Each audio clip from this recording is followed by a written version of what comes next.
Hello students, तो हमारा आज का टॉपिक है microbes as bio control agents. ठीक है, किस तरह से microorganism bio control agents की तरह काम करेंगे। अब जब बोला बायो कंट्रोल एजेंट, एजेंट तो हम समझते हैं कि एजेंट क्या होगा, किसी ना किसी चीज़ का एजेंट होगा, लेकिन ये बायो कंट्रोल क्या हुआ, हमें ये यहाँ पे समझना ज़रूरी है। देखिए, कम एंटायरली क्या पढ़ा रही हूँ आपको, NCERT.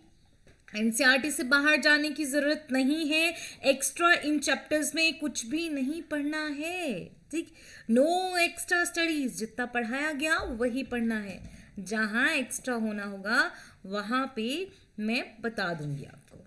Clear? Okay. Bio control का मतलब होता है, it refers to the use of biological methods for controlling plant diseases and paste.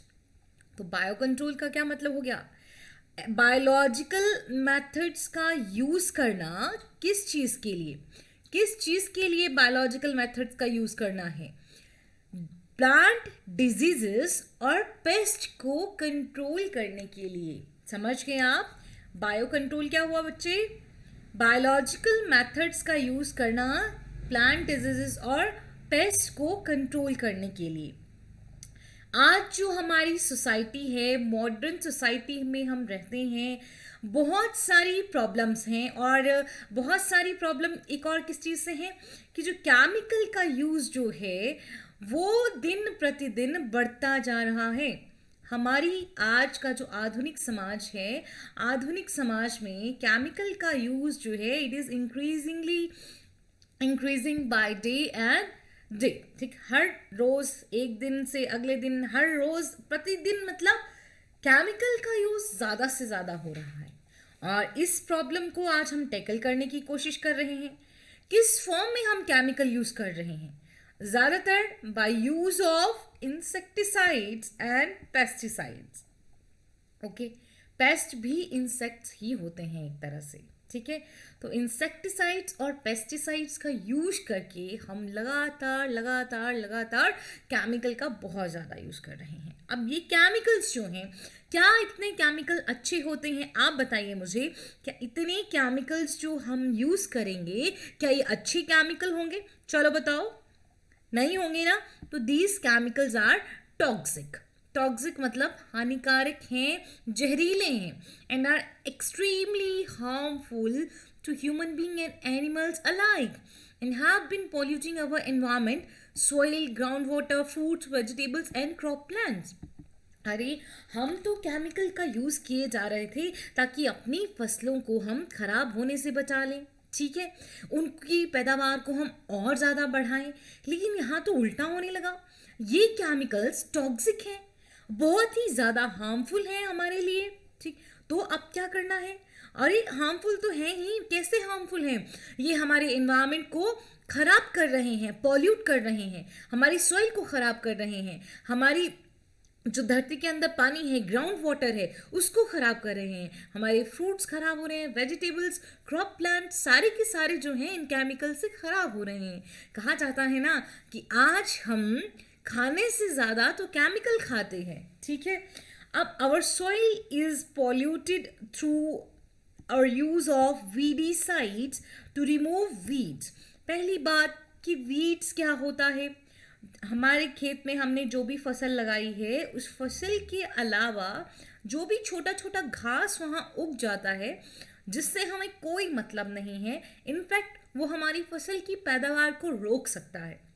वही अनवांटेड ग्रास जो है फसल के बीच में, उनको हम वीड कहते हैं। आई थिंक खरपतवार, हिंदी में एग्जैक्टली नहीं पता, शायद यही कहते हैं, है ना। तो उस वीड को रिमूव करने के लिए जिन केमिकल्स का यूज़ किया जाता है उनको वीडिसाइड्स कहते हैं। इंसेक्ट को ख़त्म करने के लिए जिन केमिकल्स का यूज़ किया जाता है उन्हें इंसेक्टिसाइड्स कहते हैं। वहीं जिन केमिकल का यूज़ पेस्ट को किल करने के लिए किया जाएगा उन्हें पेस्टिसाइड्स कहेंगे। ओके, तो बायो कंट्रोल समझ के क्या होता है? इंसेक्ट और बाकी की डिजीज से प्लांट को बचाना। ठीक है, controlling methods for controlling plant diseases and paste. किसके थ्रू? बायोलॉजिकल मेथड्स के थ्रू। ओके, अब कैसे किया जाता है ये बायोलॉजिकल कंट्रोल? ठीक है, कैसे बायोलॉजिकल कंट्रोल करेंगे? Biological control of pest and pet, pet नहीं है, पेट मत पढ़ लेना इसे, क्या है? Pest and diseases. कैसे बायोलॉजिकल कंट्रोल करना है? In agriculture, there is a method of controlling pests that relies on natural predation rather than introduced chemicals. Very interesting, very very much interesting. ठीक है, खेती बाड़ी में, कृषि में एक मेथड है पेस्ट को कंट्रोल करने का। वो मेथड रिलाई करता है नेचुरल प्रिडेशन पे, उस पे केमिकल्स जो हैं वो नहीं डाले जाते। केमिकल्स का यूज़ जो है इस मेथड के अकॉर्डिंग नहीं किया जाता है, नेचुरल प्रिडेशन मेथड। देखिए आगे आप समझ आएंगे कि नेचुरल प्रिडेशन मेथड एग्जैक्टली कैसे हुआ। ठीक है, अ की belief of the organic farmer is that biodiversity furthers health. ठीक है, बहुत इंपॉर्टेंट लाइन है, याद रखेंगे। ऑर्गेनिक फार्मर्स का क्या की बिलीफ है, क्या उनकी मुख्यतः सोच है? ऑर्गेनिक फार्मर्स वो फार्मर्स जो कि केमिकल का यूज़ नहीं करते हैं, जो फार्मर्स अपनी फसल को ग्रो करने के लिए, उसकी पैदावार को बढ़ाने के लिए किसका यूज़ नहीं करते? केमिकल्स का यूज़ नहीं करते हैं, जो और अपनी मतलब नेचुरल तरीक़ों से अपनी फसल को आगे बढ़ाते हैं, उन्हीं को हम ऑर्गेनिक फार्मर्स कहते हैं। तो ऑर्गेनिक फार्मर्स के अकॉर्डिंग जो बायोडाइवर्सिटी है वो हेल्दी वेल्दी बनाती है एनवायरनमेंट को। ठीक है, और ह्यूमंस को भी, कि बायोडाइवर्सिटी इट फर्दर्स हेल्थ। ठीक, बायोडाइवर्सिटी होगी तो कहीं ना कहीं हेल्थ बनी रहेगी। बायोडाइवर्सिटी मतलब जैव विविधता, अलग अलग जीव रहेंगे। ठीक है, इट विल फर्दर्स हेल्थ। ये कैसे होगा? चलिए देखिए पढ़ते हैं। The more variety a landscape has the more sustainable it is. मतलब एक जमीन का जो भी हिस्सा है, ठीक है, आप समझते हैं डिफरेंट इकोसिस्टम मिलके जो है वो लैंडस्केप बना सकते हैं, बायोम बनेंगे, लैंडस्केप बनेंगे। अभी पढ़ा नहीं होगा आपने। ठीक है, चलिए, तो लैंडस्केप बहुत बड़ा बड़ा हिस्सा होता है जिसपे बहुत इकोसिस्टम होते हैं। तो जितनी ज़्यादा इस लैंडस्केप, सपोज करो ये वाटर इकोसिस्टम है, ये लैंड इकोसिस्टम है, ठीक है, टेरेस्ट्रियल इकोसिस्टम है, मतलब ठीक, यहाँ पे भी एक जगह पे क्या है, यहाँ पे भी एक जगह पे फॉरेस्ट इकोसिस्टम है, एक जगह पे पेड़ पेड़ है, दूसरी जगह पे पेड़ पेड़ नहीं है, डेजर्ट इकोसिस्टम है। ठीक, ये क्या हो गया? ये डेजर्ट इकोसिस्टम हो गया। तो ये एक पूरा लैंडस्केप है जिसपे हमें अलग अलग तरह के इकोसिस्टम दिखाई दे रहे हैं। अब जितनी ज़्यादा वैरायटी इस लैंडस्केप पे होगी, जितनी ज़्यादा वैरायटी में यहाँ ऑर्गेनिजम्स प्रेजेंट होंगे, उतना ही ये स्टेबल होगा, उतना ही ये सस्टेनेबल होगा। ठीक है, हम जानते हैं। देखिए अब एक जगह जहाँ बहुत अलग अलग तरह के ऑर्गेनिजम्स हैं लेकिन वो बहुत सस्टेनेबल है, बहुत ही स्टेबल है, तो इस बात को ही अप्लाई कर सकते हैं हम अपने खेतों में भी, कि क्या किया जाए, किस तरह से नेचुरल प्रिडेशन करवाया जाए। ठीक है, तो ऑर्गेनिक फार्मर्स ने क्या किया, किस तरह से उन्होंने नेचुरल फार्मिंग, जो ऑर्गेनिक फार्मिंग करी। The organic farmers therefore work to create a system where the insects that are sometimes called pests are not eradicated but instead are kept at manageable levels by a complex system of checks and balances within a living and vibrant ecosystem. Organic farmers क्या करते हैं, वो paste को, ठीक है, insect जिनको कई बार paste भी कहा जाता है, उनको वो कंप्लीटली नहीं हटाते, कंप्लीटली अपनी फील्ड से इरेडिकेट नहीं करते हैं, बल्कि उन पेस्ट को, उन इंसेक्ट को एक बैलेंस तौर पे अपनी फील्ड में रखते हैं। ना वो उनका अमाउंट ज़्यादा होने देते हैं, ना वो उनका अमाउंट बहुत कम होने देते हैं। ठीक है, इसकी वजह से उनकी पे चेक भी होता है कि अमाउंट ज़्यादा ना हो जाए, और बैलेंस बना रहता है, एक लिविंग एंड वाइब्रेंट इकोसिस्टम बना रहेगा। ठीक, अरे ये क्या बोल रहे हो आप, हम पेस्ट को नहीं निकालेंगे तो वो तो हमारी फसलों को खा लेगा। बेटा क्या बोला, नेचुरल प्रिडेशन का मेथड होगा। कौन सा मेथड होगा बेटा? नेचुरल प्रिडेशन का मेथड होगा। समझो बात को, हम पेस्ट को मैनेजेबल लेवल्स पे रखेंगे, कंप्लीटली उनको नहीं हटाएंगे। अब वो पेस्ट और इंसेक्ट किसी दूसरे पेस्ट और इंसेक्ट पे फीड कर सकता है, और उस पेस्ट और इंसेक्ट पे फीड करने के लिए सपोज करिए ये है 1 2 3 varieties of pest and insect, ठीक है। ये इंसेक्ट जो है हमारी फसलों को खाता है, ठीक, ये भी हमारी फसलों को खा सकता है, ख़त्म कर सकता है, और इसके पास भी, फर्स्ट वाले के पास भी टेंडेंसी है कि ये हमारी फसलों को ख़त्म कर दे। नेचुरल प्रेडेशन में हम क्या करेंगे कि ये जो फर्स्ट नंबर वाला इंसेक्ट है, इसके लिए हम इसका फेवरेट कोई दूसरा फूड ले आएंगे जो किसी दूसरे इंसेक्ट के तौर पे हम इंट्रोड्यूस करेंगे अपनी फील्ड्स में, ठीक। मतलब अब ये पहले वाला इंसेक्ट हमारी फसल को ना खा के दूसरे वाले को खाएगा, और दूसरा वाला जो है वो तीसरे वाले को खा लेगा, ठीक है। इसकी वजह से तीनों जो हैं उनका एक मैनेजेबल हमको लेवल देखने को मिलेगा, और हमारी फसल भी बच जाएगी। तो इसमें हमने ये नहीं किया कि अपने पूरे के पूरे जो पेस्ट हैं उनको रिमूव कर दिया, नो, हमने ये नहीं किया। हमने क्या किया, मैनेजेबल लेवल मेंटेन किया, डिफरेंट वैरायटीज ऑफ पेस्ट का, जिनका फूड साइकिल हमने समझने की कोशिश की, क्या वो खाते होंगे, क्या उनका फेवरेट फूड है ना। फिर उनकी फूड साइकिल को जानने के बाद हमने उन्हें अपने खेतों में इंट्रोड्यूस किया। कुछ एक पेस्ट जो बहुत हार्मफुल थे, उनके लिए हम कोई दूसरे पेस्ट इंट्रोड्यूस कर देंगे जो उन हार्मफुल पेस्ट को कंट्रोल कर सके। तो हमने पेस्ट को इरेडिकेट नहीं किया, वैसे ही रखा, लेकिन हम पेस्ट को कंट्रोल लेवल में रखेंगे, बैलेंस बना के रखेंगे। तो ये नेचुरल प्रिडेशन हुआ, यहाँ पे कोई केमिकल्स को नहीं यूज़ किया। इसीलिए ऑर्गेनिक फार्मर्स को ये भरोसा है, उनका ये बिलीव है कि बायोडाइवर्सिटी जो है, जैव विविधता जो है, किसी भी इकोसिस्टम के लिए, किसी भी पॉपुलेशन के लिए बहुत ज़रूरी होती है, ताकि उसको हेल्दी रखा जा सके।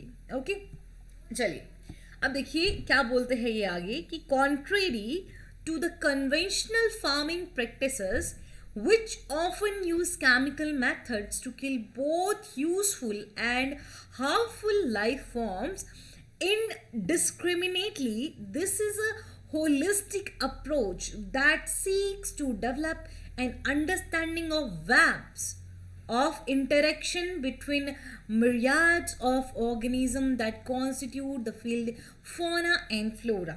मैम इतनी सारी इंग्लिश एक साथ मत पढ़ा करो, हिंदी में एक एक शब्द समझाया करो। अभी पढ़ लिया ना, अभी हिंदी में एक एक शब्द समझाती हूँ तुम्हें, ठीक है।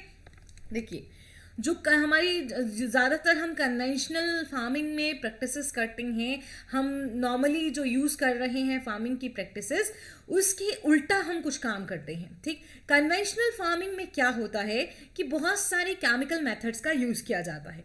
अब ये केमिकल्स जो हैं, ये यूजफुल और हार्मफुल दोनों तरह की जीवों को मार सकती है, दोनों तरह के प्लांट्स और एनिमल्स को मार सकते हैं, है ना।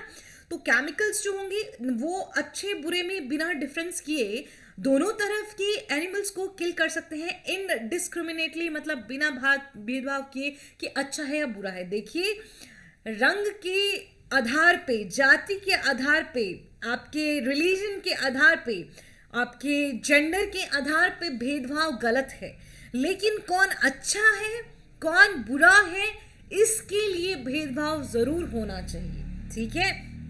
तो यूजफुल और हार्मफुल ट्रेड्स को कन्वेंशनल फार्मिंग के जो प्रैक्टिसेस हैं वो ध्यान में नहीं रखते हैं, वो इनडिस्क्रिमिनेटली यूजफुल और हार्मफुल लाइफ फॉर्म्स को ख़त्म कर सकते हैं by the use of chemical method. लेकिन अब इस कन्वेंशनल मेथड के कॉन्ट्रेरी, थोड़ा अपोजिट, अलग, हमने एक होलिस्टिक अप्रोच अपनाई, किसकी, नेचुरल प्रिडेशन की। एक अच्छी अप्रोच है, ठीक, जिसमें हम वेब आपको पता है food chains, different food chains जो हैं वो वेब बनाती है।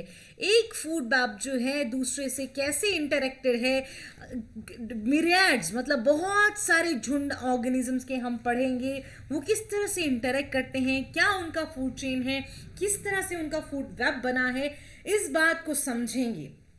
ये समझना ज़रूरी है ताकि हम अपने फौना और मतलब एनिमल्स और फ्लोरा मतलब प्लांट्स को लेके एक सही तरीके से इकोसिस्टम फॉर्म कर सकें और अपनी फील्ड्स को भी बिना केमिकल का यूज़ किए बचा सकें। ठीक है, नेचुरल प्रेडेशन का यूज़ आप तभी कर सकते हैं जब आपको फूड वेब की जानकारी हो, आपको पता हो कि ऑर्गेनिज्म का फूड वेब जो है वो कैसे फॉर्म होता है, किस तरह से वो दूसरी ऑर्गेनिजम्स के साथ इंटरेक्शन करता है। This is very very important. ठीक है, तो organic farmers hold the view that eradication of the creature that are often described as pests is not only possible but also undesirable। देखिए, ये कहते हैं कि ऑर्गेनिक फार्मर्स ये मानते हैं, ये उनका पॉइंट ऑफ व्यू है कि अगर आप उन क्रिएचर्स को जिनको हम नॉर्मली पेस्ट भी कहते हैं उनको हाँ, उनको आप क्या कर सकते हैं, इरेडिकेट कर सकते हैं, लेकिन ये अनडिजायरेबल है, इसकी कोई ज़रूरत नहीं है। For without them the beneficiary predatory and parasitic insect which depend upon them as food और host would not be able to survive. ठीक है, अगर आप ऐसे पेस्ट को, ठीक है, ऐसे पेस्ट को हटा देंगे तो क्या होगा, बहुत सारे जो पेस्ट होते हैं उन पे दूसरे भी इंसेक्ट और पेस्ट प्रिडेट करते हैं, उनका शिकार करते हैं, और कुछ एक इंसेक्ट जो हैं उन्हीं पेस्ट पे और दूसरे इंसेक्ट पे पैरासिटिक भी होते हैं। तो जो प्रेडेटरी होते हैं और पैरासिटिक इंसेक्ट होते हैं वो उनको अपना खाना नहीं मिलेगा, उनको अपना होस्ट नहीं मिलेगा और वो सरवाइव नहीं कर पाएंगे, और कहीं ना कहीं हम इसकी वजह से हमारे जो इन्वायरमेंट में और भी जीव रह रहे हैं उनको ख़त्म कर देते हैं। ठीक है, तो ऑर्गेनिक फार्मर्स का मानना है कि हाँ, माना कि तुम पेस्ट को हटा सकते हो, तुम पेस्ट को ख़त्म कर सकते हो, लेकिन इसकी कोई ज़रूरत नहीं है क्योंकि इस पे भी फीड करने वाले और इंसेक्ट हैं और पेस्ट हैं, इस पे भी कुछ पैरासिटिक फॉर्म्स रह रही होंगी। अब उनको तो खाना नहीं मिलेगा ना, उनको खाना नहीं मिलेगा, उनको अपना होस्ट नहीं मिलेगा, तो क्या वो सर्वाइव कर पाएंगे? नहीं कर पाएंगे। ठीक है, और नेचुरल प्रेडेशन का मेथड ही हम यूज़ कर रहे हैं कहाँ, फार्मिंग के लिए, ठीक, अपने बायो कंट्रोल के लिए।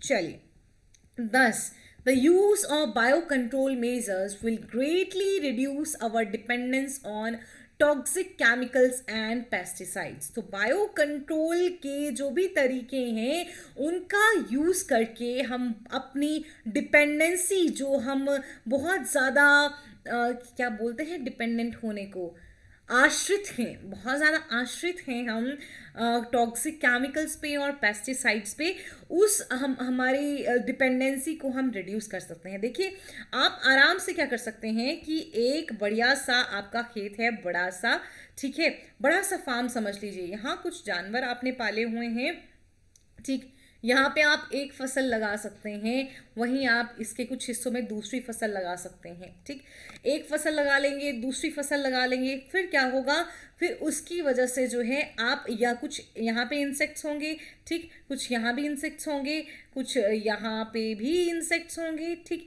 और वो एक दूसरे पे भी डिपेंडेंट हो सकते हैं।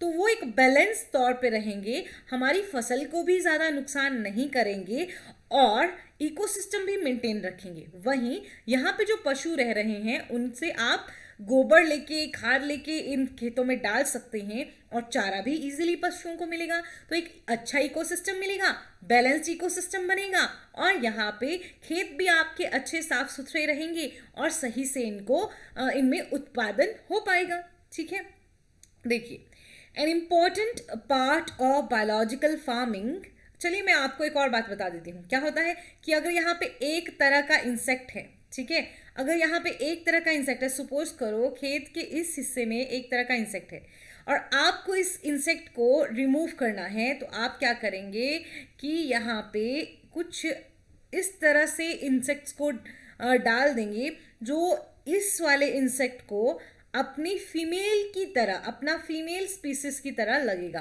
तो ये यहाँ पे जो है क्या करेगा, बताइए क्या करेगा। इस जगह पे आपने ऐसी स्पीसीज को डाल दिया जो इन्हीं की, इस ये मेल है तो इसकी फीमेल स्पीसीज है। दरअसल अब क्या होगा कि फीमेल जो है वो हम स्टेराइल डालेंगे, मतलब वो फर्टाइल नहीं है, वो बच्चे प्रोड्यूस नहीं कर सकती है, ठीक।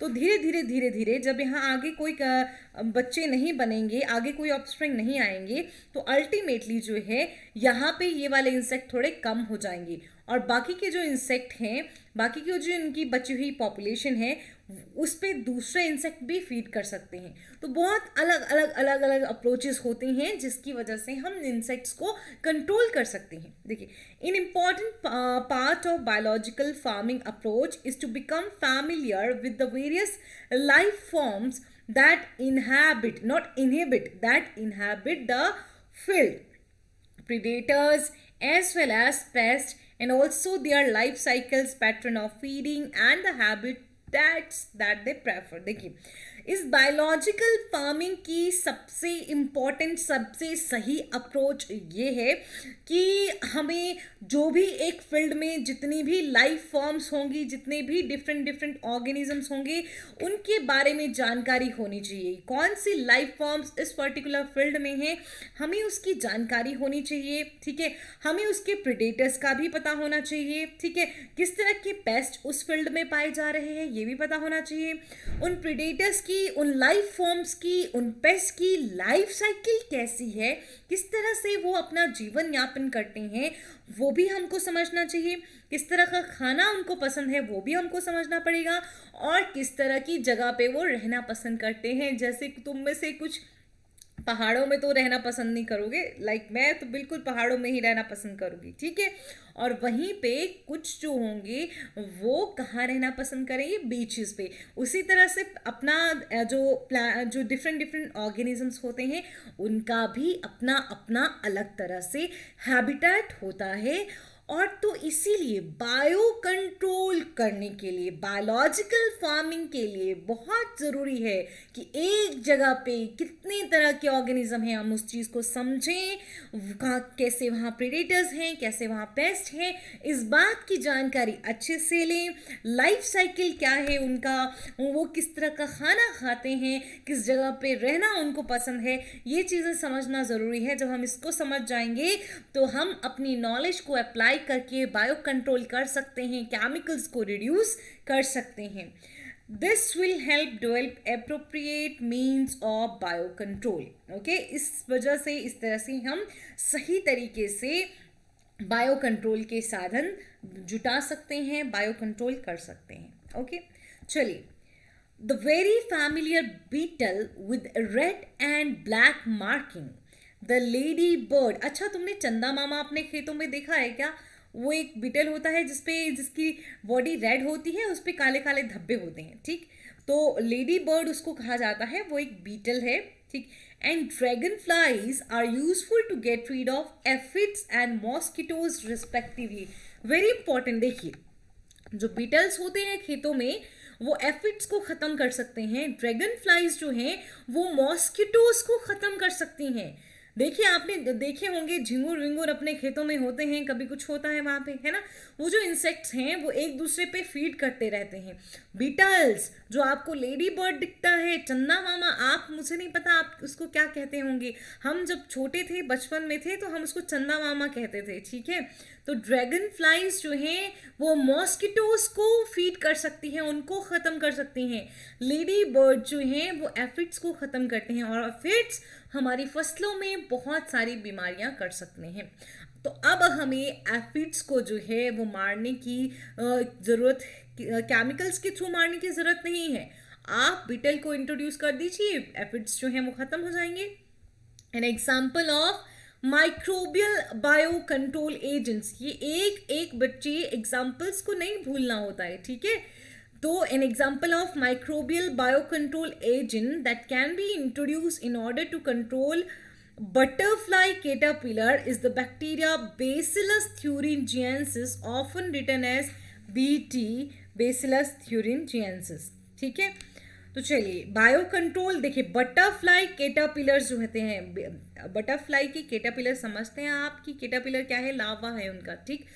बटरफ्लाई कैटरपिलर्स जो होते हैं वो हमारी फसल को खराब करते हैं। तो अपनी फसल को बचाने के लिए हम एक बैक्टीरिया का सहारा ले सकते हैं, बेसिलस थ्यूरिजिएंसिस, बीटी। बायोटेक्नोलॉजी में आप जानेंगे कि किस तरह से बटरफ्लाई, ये बेसिलस थ्यूरिजिएंसिस जो है ये इन बटरफ्लाई कैटरपिलर से हमारी फसलों को बचा सकेगा, ठीक है। अभी के लिए याद रखिए कि हमारी फसलों को बचाया जा सकता है बटरफ्लाई कैटरपिलर से by the use of bacteria bacillus thuringiensis. These are available in the sachets as a dried spores which are mixed with water and sprayed onto vulnerable plants such as brassicas and fruit trees where these are eaten by the insects larvae। देखिए क्या होता है कि ये जो bacteria है ना, ये जो बेसिलस थ्यूरिजिएंसिस हैं, ये इसमें कुछ स्पोर्स बनते हैं, इस बैक्टीरिया के कुछ स्पोर्स बनते हैं। उन स्पोर को सुखा के सैशे में ले लिया जाता है, जैसे तुम्हारे शैम्पू का सैशे होता है ना, उस तरह के सैशेज में इन ड्राइड स्पोर्स को भर दिया जाता है और फिर पानी में मिला के इन स्पोर्स को अपने खेतों में आप छिड़क देंगे, ठीक। खास तौर पे जैसे जो भी ब्रासिकास के सरसों वरसों के खेत होंगे वहाँ छिड़क सकते हैं, ठीक है। आप अपने गोभी के खेतों में छिड़क सकते हैं, ठीक। तो ब्रासिकास में और बहुत सारे फ्रूट ट्रीज पे आप छिड़क सकते हैं। फिर क्या होगा, जब आपने उन फ्रूट ट्रीज पे ऐसा पानी डाला है जिसमें कि बेसिलस थ्यूरिजिएंसिस के ड्राइड स्पोर हैं, तो वो स्पोर्स को इंसेक्ट खाएंगे, इंसेक्ट के लार्वे खाएंगे और मर जाएंगे। तो हमने कोई केमिकल नहीं डाला, हमने एक माइक्रोबियल एजेंट ही डाला, उसी के प्रोडक्ट को डाला जो कि ड्राइड स्पोर्स थे। ये टेक्निक आज की नहीं यूज़ की जा रही है, ये टेक्निक कई वर्षों से यूज़ की जा रही है। क्लियर है? चलिए देखिए, अब आगे भी इन्होंने बताया है। अब जो लार्वा है, इंसेक्ट का लार्वा है, उसके गट में जाके टॉक्सिन रिलीज होता है, बेसिलस थ्यूरिजिएंसिस का टॉक्सिन, बीटी टॉक्सिन जो है वो रिलीज होता है लार्वे के गट में जाके। हुआ क्या, आपने बेसिलस थ्यूरिजिएंसिस के स्पोर्स लिए सुखाए हुए, उनको पानी में डाला, अपनी फसल पे छिड़क दिया। जैसे आपने अपनी फसल पे उनको छिड़का तो फिर वहां पे इंसेक्ट आए होंगे, इंसेक्ट ने जो है वो स्पोर्स खा लिए। स्पोर्स जो हैं उनमें एक एंडोटॉक्सिन होता है, टॉक्सिन जो है वो रिलीज होगा जाके लार्वा जो होगा उसके गट में, ठीक है। कैटरपिलर जो है उसके गट में जाके रिलीज हुआ और वहां पे जाके लार्वे जो है, जो टॉक्सिन जो है लार्वे को किल कर देगा। The bacterial disease will kill the caterpillar but leave other insects unharmed। देखिए, जो बैक्टीरियल डिजीज है वो सिर्फ और सिर्फ कैटरपिलर्स को ही खत्म करेगा, बाकी के इंसेक्ट्स को अनहार्म रखेगा, कोई भी नुकसान नहीं पहुंचाएगा, क्योंकि जो टॉक्सिन है वो सही तरीके से कैटरपिलर के अंदर काम कर रहा है। उसको अपना फेवरेट मीडियम जो है कैटरपिलर के अंदर मिलता है। दरअसल उसको वहाँ पे अल्कलाइन मीडियम मिलता है जिसमें वो एकदम एक्टिव हो जाता है, ठीक है। Because of the development of method of genetic engineering in the last decade or so, the scientists have introduced Bacillus thuringiensis toxin gene into plants। Very important, biotechnology में भी आप ये पढ़ेंगे, NCERT ही इसको बहुत जगह मेंशन करती है कि पिछले 10 वर्षों से, या आप 10 वर्षों से ज़्यादा मान सकते हैं, डेवलपमेंटल मेथड जो है वो जेनेटिक इंजीनियरिंग के जो डेवलपमेंटल मेथड हैं वो और ज़्यादा बड़े हैं, डेवलपमेंट काफ़ी ज़्यादा हुई है जेनेटिक इंजीनियरिंग के मेथड्स में, ठीक। और इसी जेनेटिक इंजीनियरिंग की हेल्प से अब साइंटिस्ट ने क्या किया है, बेसिलस थ्यूरिजिएंसिस का जो टॉक्सिन जीन है उसको प्लांट में डाल दिया है। अब प्लांट्स के, बहुत सारे प्लांट्स के अंदर ऑलरेडी बेसिलस थ्यूरिजिएंसिस का जीन होता है। अब आपको बेसिलस थ्यूरिजिएंसिस के स्पोर्स लेके पानी में डाल के उनको छिड़कने की भी ज़रूरत नहीं है, क्योंकि साइंटिस्ट ने जेनेटिक इंजीनियरिंग की हेल्प से क्या कर दिया है, उन्होंने बेसिलस थ्यूरिजिएंसिस की जीन उठा के कहाँ डाल दी है, प्लांट्स में डाल दी है। Such plants are resistant to attack by insects. तो ऐसे जो प्लांट्स होते हैं वो इंसेक्ट और पेस्ट से अटैक के लिए उनको रेजिस्टेंस मिल जाती है। क्यों? क्योंकि इंसेक्ट को पता चलेगा कि भाई इस प्लांट पे जाते हैं तो हम मर जाते हैं, चलो भागो यहाँ से, नहीं जाना है, ठीक है। BT cotton is one such example which is being cultivated in some states of our country. BT cotton जो है वो एक ट्रांसजेनिक क्रॉप है। कॉटन में Bacillus thuringiensis की जीन्स को इंट्रोड्यूस कर दिया गया है। क्लियर? देखिए, एक और बायोलॉजिकल कंट्रोल एजेंट है हमारे पास, developed for use in treatment of plant disease is the fungus Trichoderma. Trichoderma जो है, इससे बताइए और क्या मिलता है, क्या मिलता है ट्राइकोडर्मा से? और ट्राइकोडर्मा कौन सी क्लास को बिलोंग करती है? Trichoderma are free living fungi that are very common in root ecosystem. याद रखिएगा, ट्राइकोडर्मा सबसे कॉमन कहाँ होती है?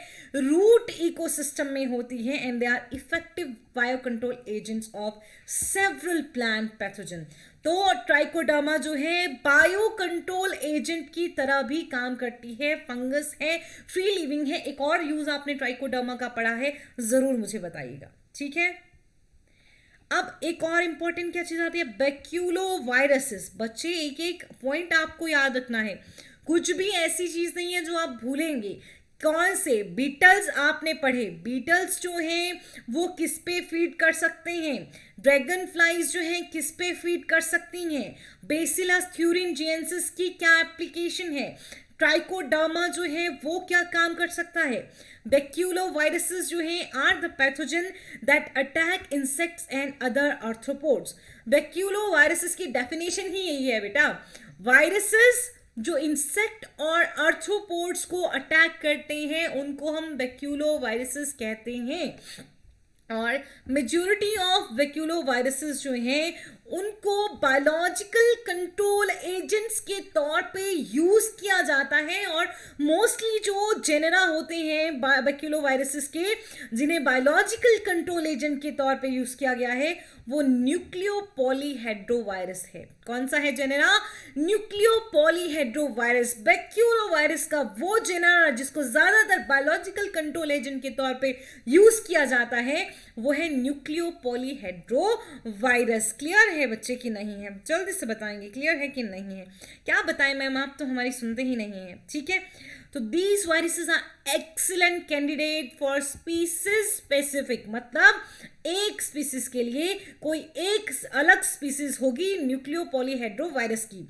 And narrow spectrum insecticidal applications, ठीक है। तो ये वायरसेस बहुत अच्छे होते हैं स्पीसीज स्पेसिफिक। देखिए, जब स्पीसीज स्पेसिफिक न्यूक्लियोपॉलीहेड्रोवायरस होगा तो वो किसी एक स्पीसीज को अच्छे से कंट्रोल कर पाएगा, तो इसीलिए ये एक नैरो स्पेक्ट्रम इंसेक्टिसाइडल एप्लीकेशन है। बैक्यूलोवायरसेस क्या होते हैं? वो वायरसेस जो अटैक करते हैं इंसेक्ट्स को और बाकी के आर्थ्रोपोड्स को। सबसे मेन जेनेरा कौन पढ़ा? न्यूक्लियोपॉलीहेड्रोवायरसेस। कैसे होते हैं ये? Species specific. क्लियर? ठीक है। They have been shown to have no negative impacts on plants. इनका कोई भी नेगेटिव इम्पैक्ट जो है प्लांट्स पे नहीं देखा गया है। मैमल, बर्ड, फिश पे या किसी भी नॉन टारगेट इंसेक्ट पे इनका इम्पैक्ट नहीं देखा गया है। इसीलिए इनका ये नैरो स्पेक्ट्रम शो करते हैं, मतलब बिना मतलब से किसी प्लांट को, किसी दूसरे मैमल को, बर्ड को, फिश को कोई भी हार्म नहीं करते हैं। This is especially desirable when beneficial insects are being conserved to aid in an overall integrated pest management program or when an ecologically sensitive area is being treated. ठीक है, तो इनका जो बैक्यूलोवायरसेस का यूज़ है और जितनी भी अप्रोचेस हमने देखी, ये सब जो है ये कब बेनिफिशियल होती हैं?